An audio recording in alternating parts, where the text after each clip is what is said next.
Scaffolding for Success is the basic skills that you want to have in your toolkit to understand the change process, understand what your body and mind are going through in order to be successful. This is a workout that you can do many times because you'll be in a different place emotionally and physically. And so you'll want to just keep going back to this workout. And there's actually 4 parts to scaffolding. Today we're going to talk about understanding change. So when we scaffold for bariatric scaffolding, we want to think about how we build a new house. And in a lot of ways, that's exactly what we're doing. We're building a new mind, a new body, new mindset, and we're going to be having new experiences. Although inside we're the same, we're going to look different on the outside, and people are going to treat us differently too. And in some ways, we are going to also change. So our identity will undergo a bit of a remodel. So bariatric scaffolding is that structure that helps us create these new behaviors and habits and ideas and identity. It provides our stability when we're making transitions, just like scaffolding is a way to keep the workers and the house stable while it's undergoing a remodel.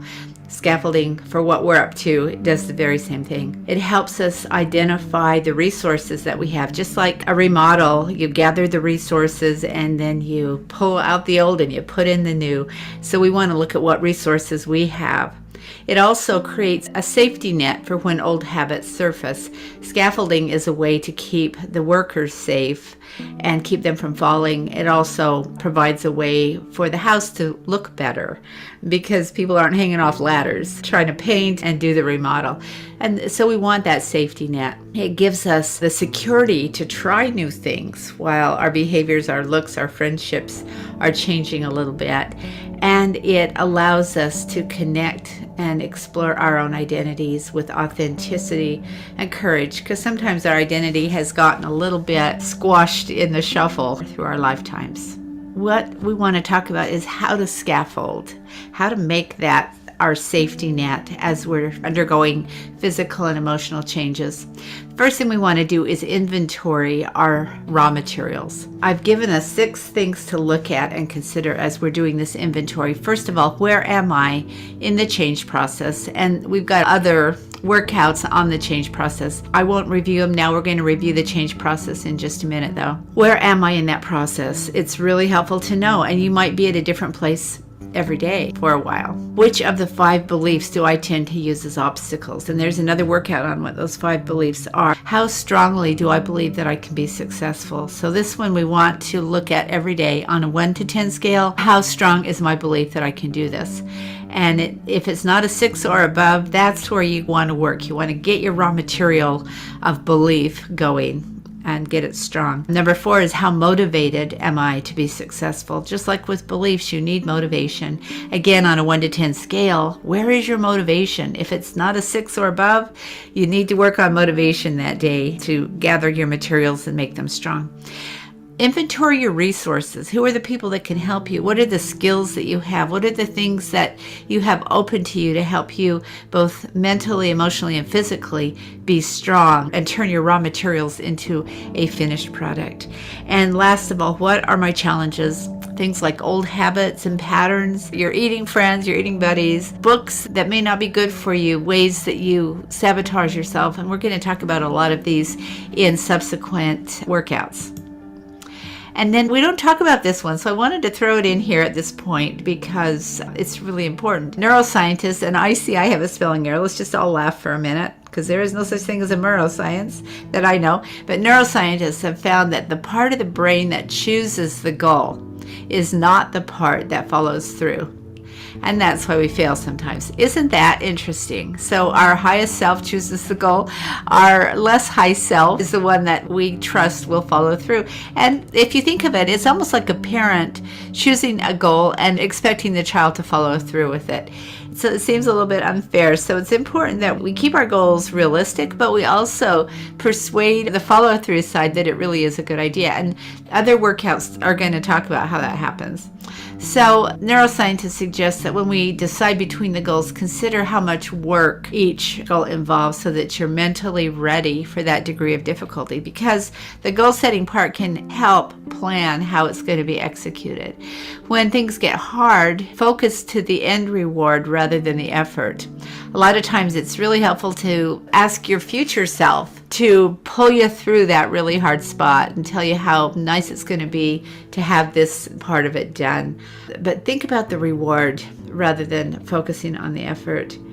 And that becomes really, really helpful as you're trying to do the goal. Studies show that dopamine keeps our motivation high, and that's why if we get dopamine from sugar, our motivation to have sugar is high, or dopamine from any kind of food that we love is high. So we want to look at other options besides food. For example, I've listed a few here. Getting enough sleep is huge. Listening to music, exercise, meditation, those all create higher dopamine levels. And then there's some foods here in this list that you can also eat that do give out dopamine as well.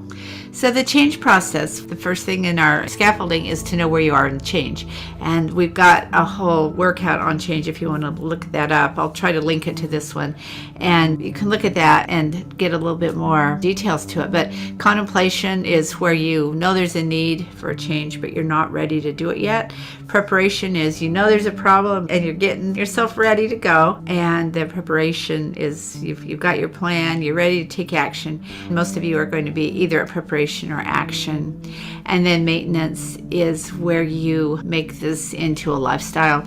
So it doesn't make sense to expect yourself to be in maintenance if you haven't done enough preparation to take really sustained action. And we can go back and forth between the stages. It's just because we're in action doesn't mean that we won't go back to contemplation. Or if we're in maintenance, we could have a relapse back to preparation or even contemplation. And so it's important to just keep moving forward, know what your next stage is, and you kind of go up and down on these stairs. But it's important to know where you are that day in the change process as you're creating your scaffolding for yourself.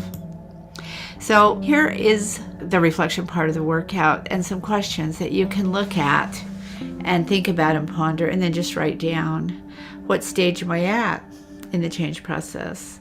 What do I need to do to either maintain that stage or move to the next? And then every day, every single day, notice, how much do I believe I can be successful? How motivated am I? What are my resources and what are my challenges? Because if we know the answer to those 4 questions, we know what the pitfalls are for that day. Some days are going to be easy, some days are going to be harder. So if you know the answer to those questions, you'll know what you need to do to be successful.